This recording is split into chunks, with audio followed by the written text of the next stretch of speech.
Hey guys, welcome to the 49th C# tutorial that I'm making for the new Boston. In this tutorial, I'm going to be showing you how to use the IndexOf method and the trim methods, and there's a few of them. So all you're going to need for this tutorial is a button, and once you have that on your form, just double click on it. So in the last tutorial, we looked at isolating the first and the last names of the string right here, John Smith. Well, say we want to get first and last names of a whole group of clients. Well, not everyone's name is 4 characters long, like in the beginning, and their last name obviously all isn't 5 characters long. So we need to find a better method of getting the first and last name. Well, to do that, we can use the IndexOf method. So just like before, we're going to use the substring method first off, but first, we're just going to do first name here, set it equal to a substring of this full name right here.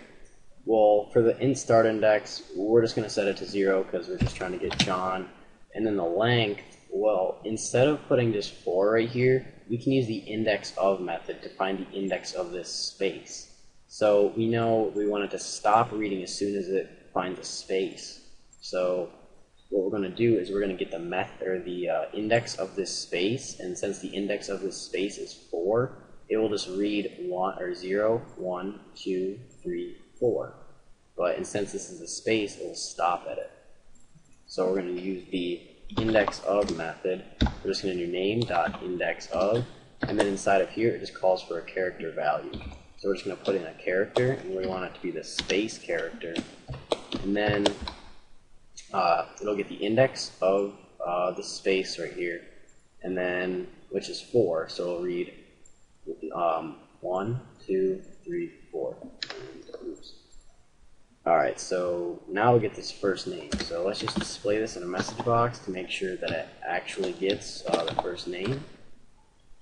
And let's just test this out. Yep, it got John. And we can use this to get Smith as well. We can use the index of the space and put it at the beginning. So it'll start at the index of the space and then read to the end. So we're just going to go ahead and copy this code right here and paste it right into there.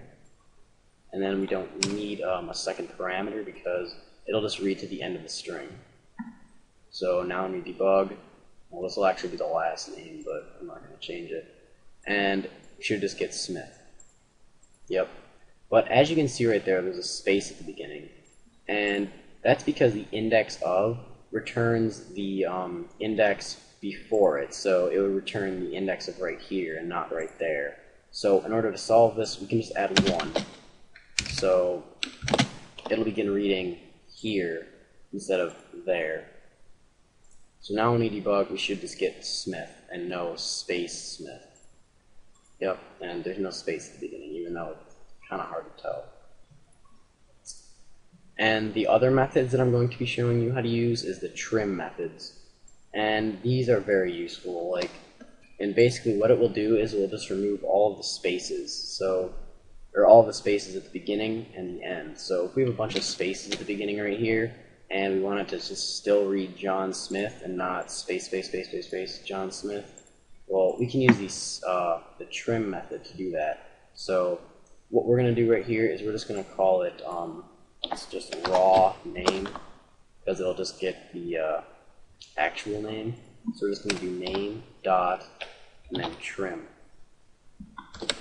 And the trim, just the regular one, will remove all the spaces from the beginning and the end. So if we have a whole bunch of spaces right here, then it will just remove all of these spaces and we'll only have John Smith and not a whole bunch of spaces, John Smith, and then a whole bunch of spaces.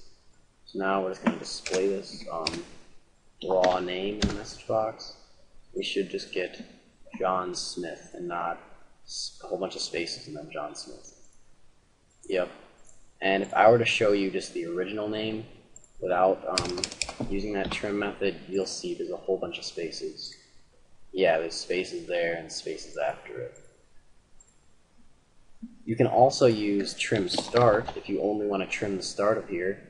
So if you don't want to trim the spaces off the end, then show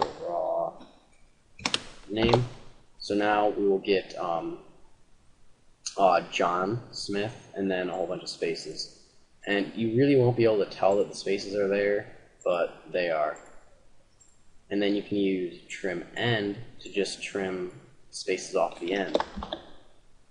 So now we'll get a whole bunch of spaces and then John Smith, and you should be able to tell. Yeah, there's a whole bunch of spaces right there. So that's pretty much it for this tutorial. In the next tutorial, we'll continue on looking at more methods in the string class. So, see you guys.